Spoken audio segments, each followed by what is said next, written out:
Encoding of multiple accounts. Bago mo panoorin ang video na to, mas mabuting mapanood mo muna kung paano mag-encode ng single account. Makikita mong link nito sa description box. Hi, I'm Michelle Yu, and if you want to know more about me, add me on Facebook.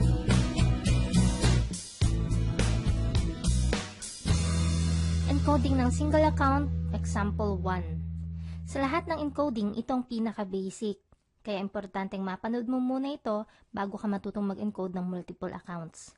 Kung napanood mo na yan, mag-start na tayo mag-encode ng multiple accounts. Type www.allianceinmotion.com at mag-login sa sarili mong webpage. Kung ang member mo ang magdadagdag ng multiple accounts at ikaw ang mag-encode nito bilang upline niya, wag na wag mong kakalimutan na doon ka dapat mag-login sa webpage ng member mo at hindi sa webpage mo.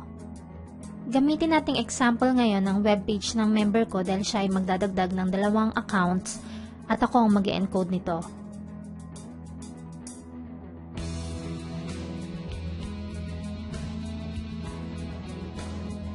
Kung mapapansin mo sa dashboard ni ma'am, meron palang itong isang account. Pumunta tayo ngayon sa genealogy ng webpage niya. Dito natin ilalagay ang pangalawa niyang account at ang pangatlo.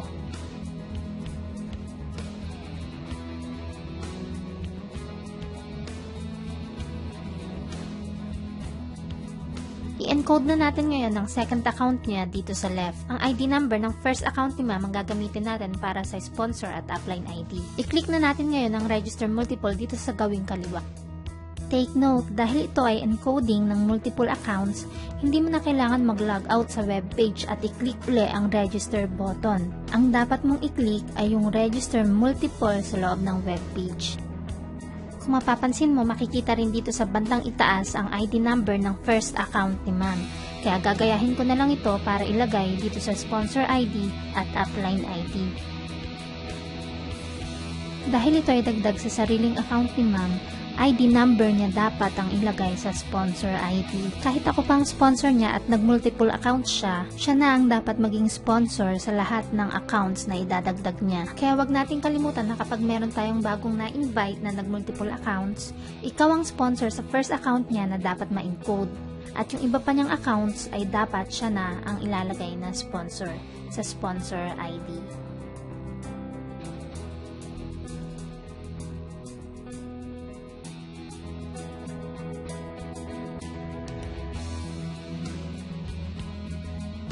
Huwag kalimutang i-double check muna ang lahat ng information na inilagay bago i-click ang register button.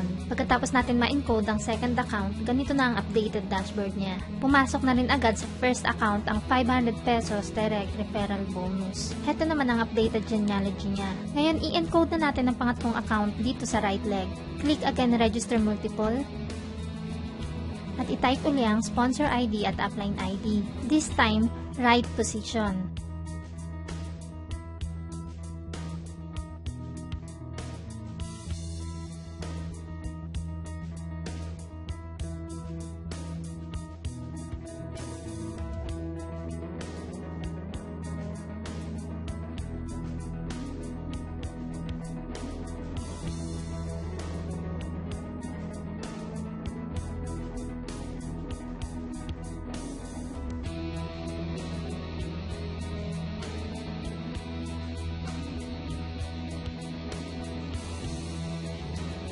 Sa tuwing mag-encode tayo, merong lalabas na message na tulad nito para i-confirm kung tama ba ang name ng sponsor at upline na naka-indicate dito, pati na rin ang position.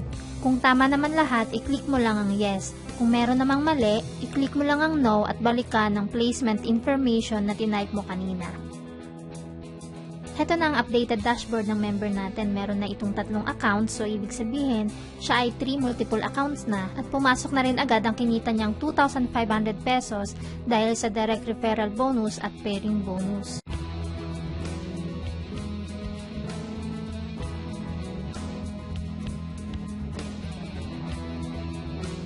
Are you learning? I'm Michelle Yu and thank you for watching. Annyeong!